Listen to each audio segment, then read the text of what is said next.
ایک زرعی ملک ہونے کے باوجود ملک میں مقامی پیداوار کے علاوہ سالانہ 40 ارب روپے کی دالیں درآمد بھی کی جاتی ہیں۔ ملک میں دالوں کی سالانہ کھپت 10 لاکھ ٹن ہے، جبکہ مقامی پیداوار صرف 5 سے 6 لاکھ ٹن ہے۔ اس کمی کو پورا کرنے کے لیے ویتنام، کینیڈا اور آسٹریلیا سے دالیں منگوائی جاتی ہیں۔ دالوں کے درآمد کنندگان اور ہول سیلرز کہتے ہیں کہ بھارت کی جانب سے امپورٹ بڑھ جانے کے باعث عالمی منڈی میں دالوں کی قیمتوں میں تیزی آئی ہے۔ انڈیا اس سال جو ہے 5.5 ملین ٹنز منگا رہا ہے، پچھلے سال اس نے 4.5 منگائی تھی اور نارملی وہ 2.5 ملین ٹنز منگاتا ہے، تو لہٰذا ڈبل سے زیادہ وہ مال منگا رہا ہے۔ تو انٹرنیشنل مارکیٹ میں چونکہ India is the biggest producer and biggest importer, تو انٹرنیشنل مارکیٹ میں جب انڈیا کی ڈیمانڈ ہوتی ہے تو پرائسز بڑھ جاتی ہیں۔ ریٹیلرز کا کہنا ہے طلب و رسد کا فرق بڑھ جائے تو منافع خور اور ذخیرہ اندوز بھی سرگرم ہو جاتے ہیں، جس سے قیمتوں میں اضافہ دیکھنے میں آتا ہے۔ ریٹ بڑھنے شروع ہوئے تو انہوں نے اپنا اسٹاک کرنا چھوڑ دیا، اپنا کام چھوڑ کر چینی میں آ گئے، چینی کا کام ختم کیا، انہوں نے گندم کی طرف آ جاتے ہیں۔ تو اس طرح کھانے پینے کی اشیاء کو لوگوں کو چاہیے کہ کوئی اس قسم کی بلیک مارکیٹنگ اور ہولڈنگ نہ کریں۔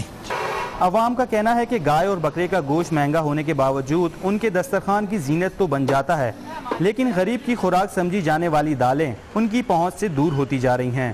زرعی ماہرین کے مطابق اگر حکومت کی جانب سے دالوں کی مقامی پیداوار بڑھانے کے لیے اقدامات اٹھائے جائیں تو دالوں کی درآمد پر کروڑوں ڈالر خرچ نہیں کرنے پڑیں گے اور عوام کو سستی خوراک میسر ہو سکے گی۔ دالوں کی قیمتوں میں اضافے کے سبب عوام کے لیے اب دال روٹی کا حصول بھی مشکل ہوتا چلا گیا ہے۔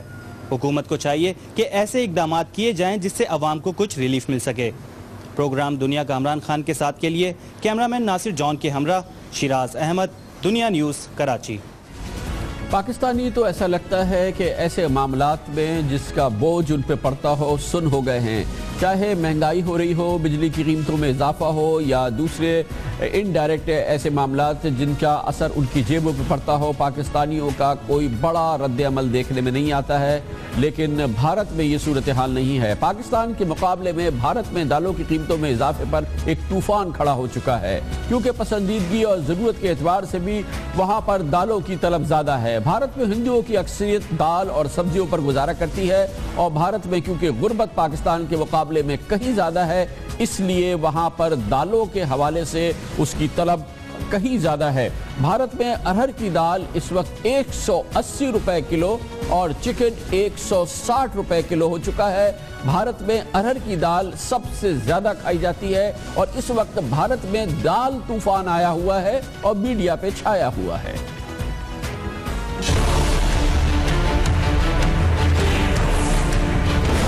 ارہر 190 روپے کلو، مسور 150 روپے کلو، مونگ 130 روپے کلو، اڑد 130 روپے کلو اور راجما 200 روپے پرتی کلو۔ اب خراب مانسون بھی دالوں کے دام میں اور آگ لگا سکتا ہے۔ ایک سال میں دالوں کے دام 64% تک بڑھ جو گئے ہیں۔ کیبنٹ نے 10,000 ٹن دال کے آیات کو منظوری دینے میں دیر نہیں کی۔ دام لگاتار بڑھتے ہی جا رہے ہیں۔